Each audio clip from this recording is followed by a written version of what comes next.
Premier élément fondamental, c'est très clair, il y a des catégories qui se sentent surdiscriminées. C'est typiquement le cas des femmes voilées, ça il faut le dire, c'est le maximum dans l'enquête. Et ceci d'ailleurs se remarque dans d'autres parties de la population musulmane. Typiquement, les gens qui sont plus diplômés, qui sont mieux insérés sur le marché de l'emploi, sont aussi ceux qui déclarent le plus des discriminations. Donc, contrairement aux idées reçues, on n'est pas discriminé parce qu'on est socialement marginalisé lorsqu'on est musulman, on est discriminé lorsqu'on est plus inséré. Ce qui d'ailleurs pose une question sur est-ce que le diplôme et l'emploi protègent les discriminations? Eh bien, selon les déclarations, pas tant que ça. Le second point fondamental, c'est quelles sont les institutions citées ou visées par les personnes interrogées en matière de discrimination.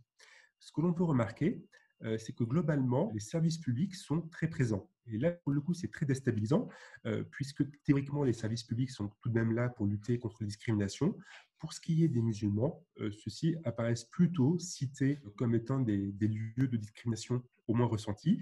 Les premiers, les forces de l'ordre, hein, c'est relativement connu, donc ceci n'est pas très étonnant, et ça recoupe un public, on va dire, de jeunes musulmans, de classe populaire, dans les grands ensembles, dont on sait que les rapports avec la police ne sont pas simples, hein. Néanmoins, il y a d'autres secteurs qui sont cités, la santé, l'école, les services administratifs. Et là, pour le coup, ça pose une question très déstabilisante, puisque les services publics qui sont chargés de lutter contre la discrimination sont eux-mêmes visés, au moins par une partie de la population.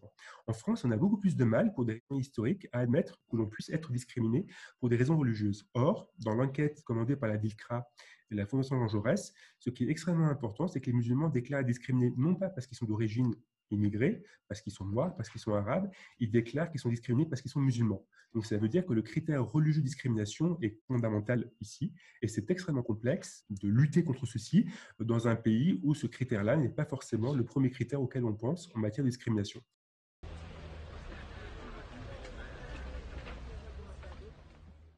Alors, c'est une question qui est extrêmement importante et très complexe en même temps, donc je vais être très prudent dans la réponse. Alors, ce que l'on peut souligner, c'est l'aspect optimiste des choses, c'est que globalement, et la France n'est pas isolée en Europe, il y a une forme d'intégration sociale, même si le mot est aujourd'hui d'ailleurs discuté en tant que tel, des communautés musulmanes à travers l'Europe occidentale. Grosso modo, on voit apparaître de la Suède à l'Espagne, de l'Italie au Royaume-Uni, des classes moyennes musulmanes diplômées, insérées, ce qui est la preuve tout de même que les sociétés ouest-européennes sont capables, plus qu'on ne le dit parfois, de laisser une place aux minorités ethno-religieuses. Donc si il y a des discriminés chez les musulmans diplômés et insérés professionnellement, c'est parce qu'ils sont aussi diplômés et insérés professionnellement, ce qui n'excuse absolument pas les discriminations, bien entendu, mais il y a un phénomène d'intégration sociale. Néanmoins, il est indéniable que précisément parce que ces discriminations visent des musulmans diplômés et professionnellement mieux insérés, ceci peut avoir un effet délétère, puisque cela veut dire que l'ascension par le diplôme et par l'emploi ne protège pas des discriminations, et à long terme, pour le pacte social, ça peut avoir des effets délétères, puisque les personnes qui ont fait l'effort en quelque sorte de s'élever socialement, professionnellement, scolairement, se retrouvent face à une barrière, parfois extrêmement violente, qui peut, pour le coup, les interroger sur l'intérêt de poursuivre cette trajectoire. Donc, à long terme, le constat, il est mitigé. Certes, il y a la création d'une grande classe moyenne musulmane ou des classes moyennes musulmanes à travers l'Europe occidentale, mais en même temps, elles sont soumises à des enjeux, à des pressions ou à des discriminations, puisqu'on en parle, qui, en quelque sorte, la déstabilisent.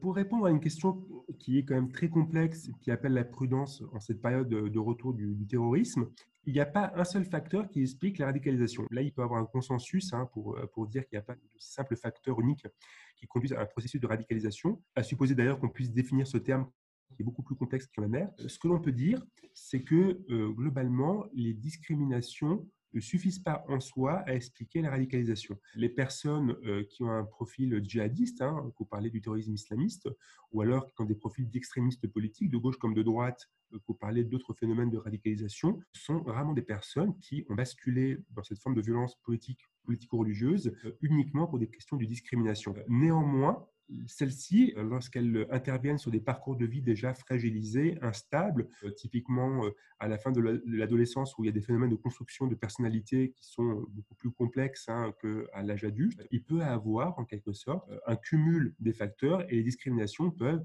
accélérer, favoriser un processus qui peut déjà exister. Mais encore une fois, les discriminations en tant que telles, qu'elles soient ressenties, subies ou les deux à la fois, ne suffisent pas à expliquer un basculement vers les phénomènes de violence politique ou politico-religieuse.